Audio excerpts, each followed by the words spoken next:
How are you doing? I'm Tom with Tom River Simple Living, and today we're going to flatten and square some boards. I know, exciting stuff, but it's important. This is something a lot of woodworkers struggle with, and truthfully, it's not easy. It took me a long time to get to where I'm at and to develop the method I use. And this is part of a shop cabinet build we're doing on the channel. But so many people have so many issues with flattening and squaring wood that I thought this just needed to be its own video by itself, just for those of you out there that need help with this. So let's jump into this. Okay, I've got a stack of boards here. These are going to be the frame for the door.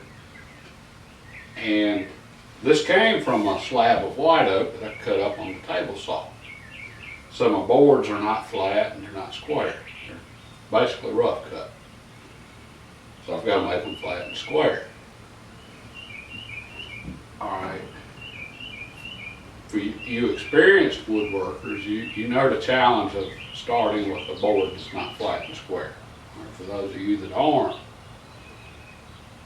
okay, I could run this through a power planer. The problem with the power planer is all it does is make sides parallel to each other. Okay, so if this board had a big cup in it, when it runs to the power planer, it doesn't make it flat. It follows that cup. It just makes the sides parallel. And when you get done, you've got a nice smooth board that's even thickness all the way across, but it's still not flat. It's still cupped. The same way if you've got twist in your board. When you run it through a power planer, it just twists as it goes through. So again, you end up with parallel sides that are nice, finished real nice, same thickness all the way across, but your twisting's still there. All right. A joiner, that's what is normally used as far as power equipment to make one face of the board flat. One face and one edge. The problem is most of us can't afford a joiner, at least one big enough to, where you can handle a variety of boards. Now I do have a 6-inch joiner and they're relatively inexpensive. The problem is I can't use that thing for anything. I've struggled with it. All right, so what I do, this is where the traditional tools come in. Right, so I want to make sure my board's flat. I'm using a straight edge for that.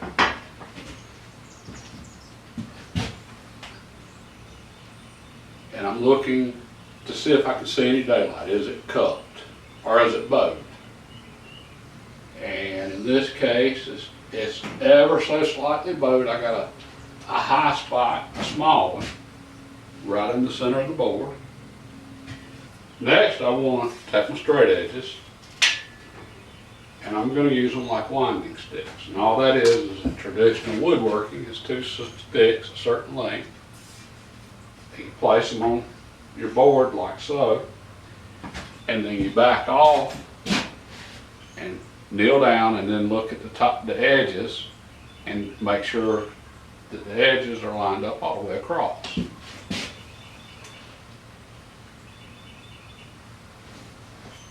Okay, this board has some twisting.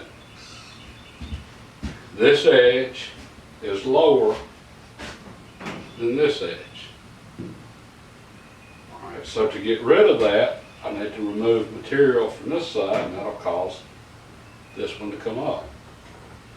And I can also remove material from this side.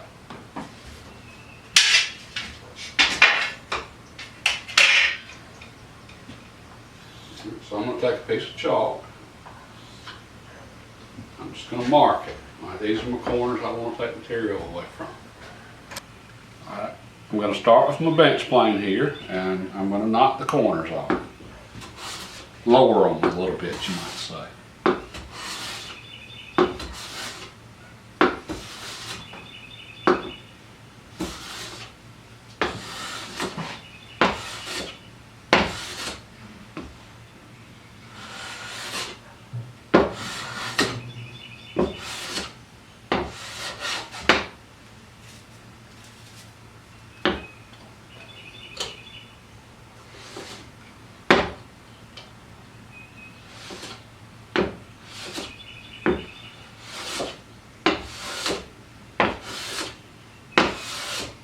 what I've been doing is adjusting the height of the blade until I get just the right cut for this piece of wood.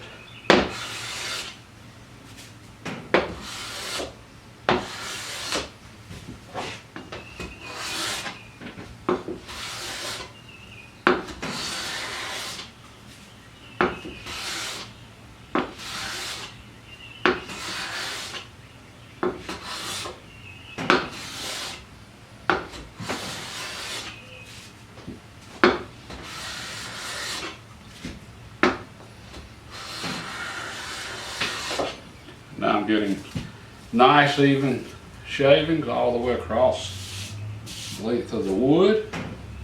So that tells me it's flat this way. And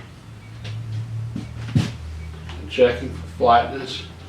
It is dead flat. There is no movement in that straight edge.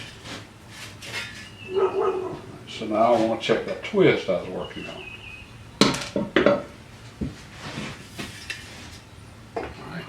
And there is no twist in this board. Now I want to check the middle.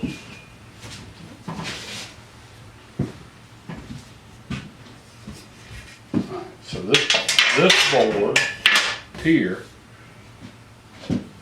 this surface is dead flat.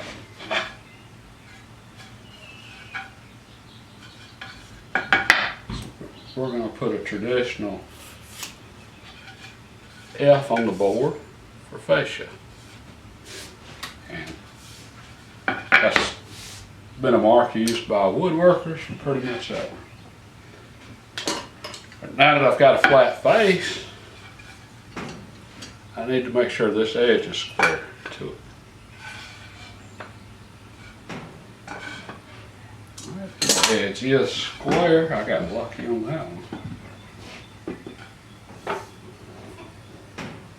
Now I need to make sure this edge is flat. Alright, and this edge is not flat. It's close, but I got just a little bit of a high spot, a hump here in the middle.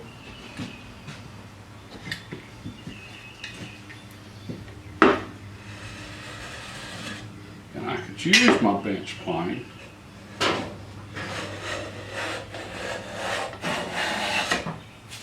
This jack plane just seemed to be the perfect plane for this edge, as small as it is.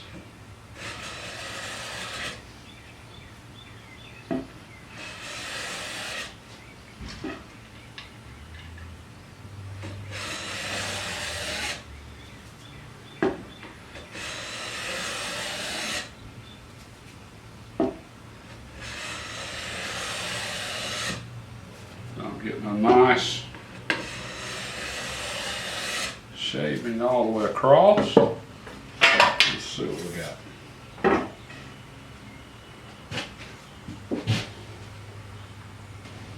Okay, that edge is dead straight.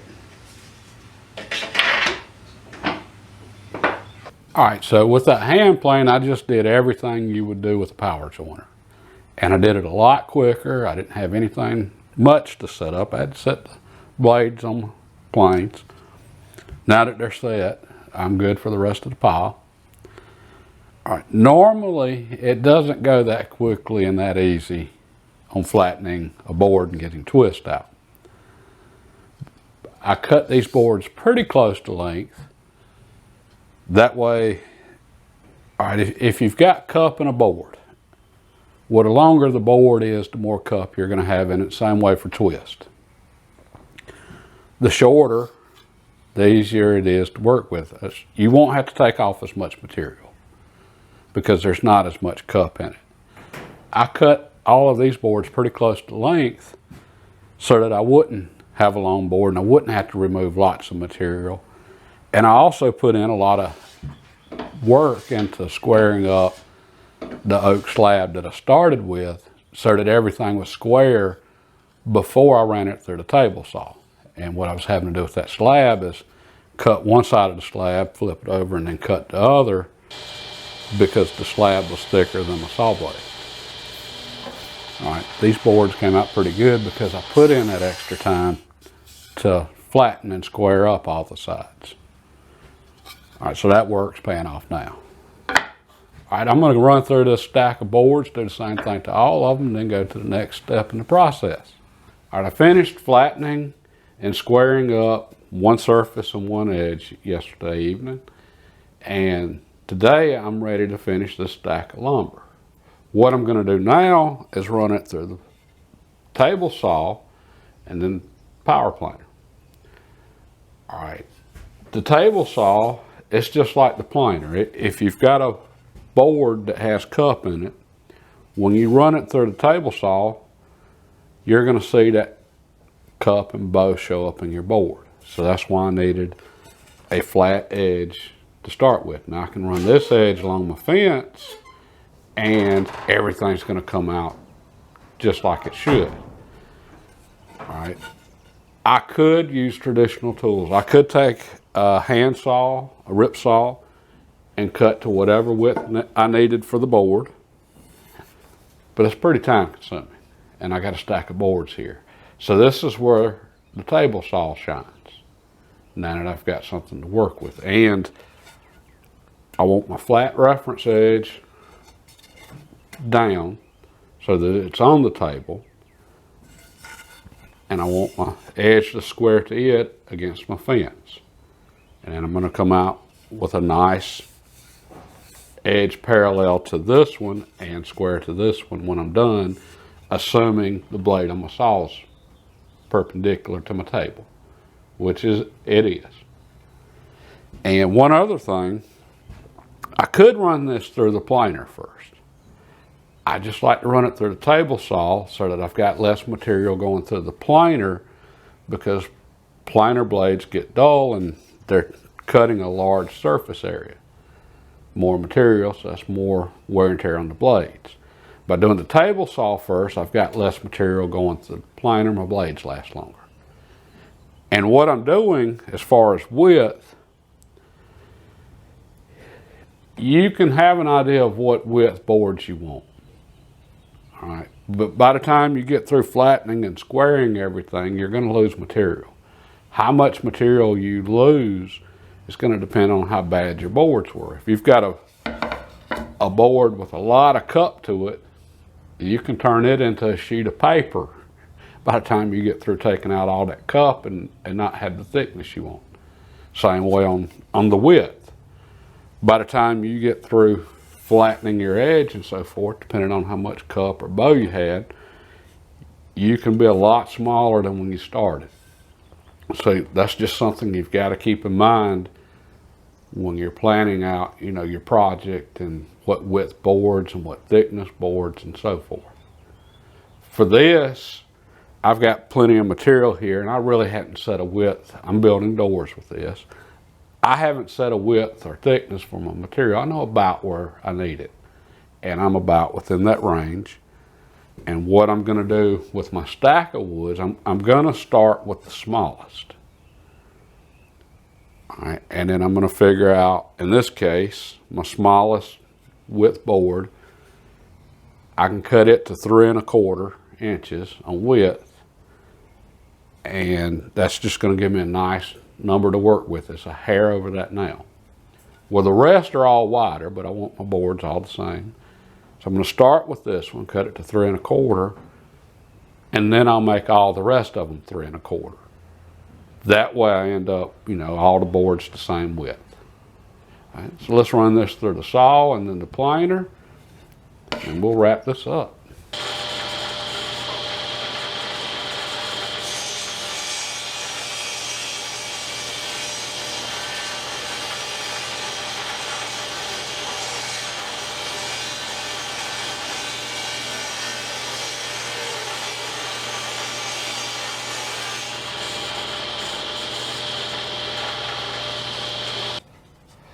All right, for the planer, I did the exact same thing as with the table saw. I just ran it through with my reference side down, and that's it. We're done. I've got a stack of flat, square boards to work with. And I know I used a lot of different tools out there, and a lot of you either have all power tools and no hand tools to speak of, or you have all hand tools with very few power tools. You can do it either way with all power tools or all hand tools. For all hand tools, I would only do small projects, just for time's sake. I mean, you could do large project with all hand tools, you know, traditional hand planes, and your project's going to turn out great. It's just going to take a long time. For all power tools, there's ways to flatten and square lumber, but none of them are easy, or at least none of the ones I found, unless you've got a really large joiner that can handle a variety of width of boards. And even then, you're going to spend time sharpening your blades, changing blades, setting up the joiner, setting your blade heights, which you've got to do all that with hand tools. You've got to sharpen your blades regularly with hand tools. But it's easy for me to sharpen my blades with hand tools. It's a couple of minutes with a hand plane. Once my iron gets a little dull, a couple of minutes, I'm back in business. All right, that's just not the case generally with power tools, your joiner in particular. All right, folks, I hope that helps. Like I say, that's what works for me. I'm a small shop here. I'm not doing a lot of projects. I'm not full-time. This is a hobby that I really enjoy doing, making things for the house and so forth. And that's just the most efficient way I've come up with for flattening and squaring stock. And now I'm ready to start building some doors. Well, if this video helped you out in any way or you enjoyed watching it, please hit the thumbs up. It helps out the channel. And if you want to see how the shop cabinet build turns out and any more of the videos coming up in this series, just hit the subscribe button and notification bell, and it'll let you know when the next one's out. And next, I'll be taking these boards and building doors and mounting them on the cabinet here. God bless, and y'all have a good day.